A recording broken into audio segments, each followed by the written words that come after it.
Hi, I'm mixed media artist Christy Strickler, and today I want to share with you these two paintings, which as a whole make up a piece called In the Company of Creatures. I think it might be easier to share it from the desk view, so let's take a look at the story of this with a closer look. I will flip the camera over so we can get started. Okay, so I think this is a relatively good look at the painting. I started out by creating this with the reverse coloring method that I've mentioned before. You can most clearly see the scrapings of the original color here in the rabbit, in the dog, a little bit here in the fox, and somewhat in the penguin and in the person's face here. As I was creating it, I was making two different canvases with the idea they would be two different stories, but it became more apparent to me that they belonged together. So what I did to help unite the painting is I added in this tree and I also added in this snake because these characters were kind of floating and that didn't make much sense in the context of things. So, growing up, I had always known that I was different than other kids. However, I didn't know the what or the why until I was an adult. And as a result of that, I often had more of an affinity with animals. So over time, these kind of kinder voices that represented different aspects of me and my mental health developed in my head because of that affinity for animals.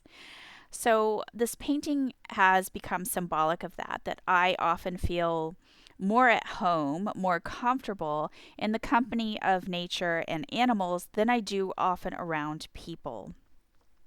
So you have this person you see here. She is representative of me, and she is being comforted by the penguin and by this kind of weird creature. He's not real, I guess you would say. He's kind of a combination between a deer and a mouse and a rabbit. The way that he is sitting, just kind of odd, but large, kind of oafish, but comforting. He's protecting her, and the penguin is offering a kind word to her by patting her on the back. And then we have the snake.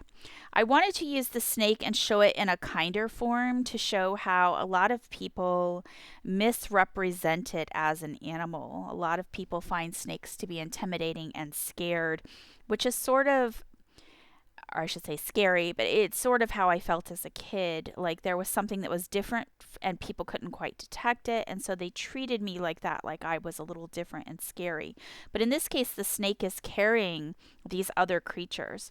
So we have BP Bunny here. He's looks a little crazy and scary, but really he's just a gentle rabbit and he is basking in the glow of the sun. And that's to kind of show that even though there are mental health issues, there are still positive aspects, things that you can look forward to, things that you can be grateful for and find joy in. Inside the tree, we have these two little eyes representing fear. We have the bird sitting on the snake's head, and birds often for me represent ideas, concepts.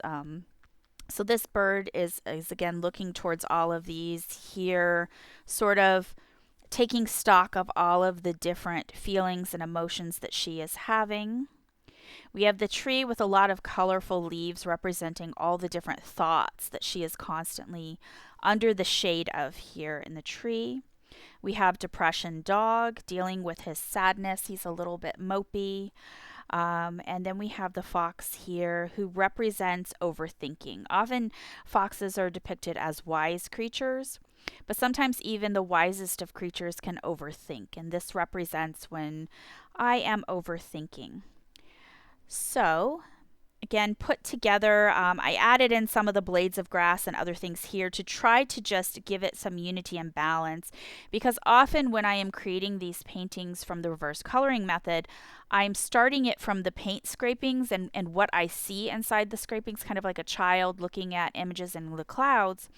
So then I need to make sense of the composition. It doesn't always make sense if something is just like floating. I need to find ways to anchor things and put balance into the composition so that my brain can better accept it as a cohesive painting. And that is the story behind this piece. Thank you for watching, and I will see you in the next video.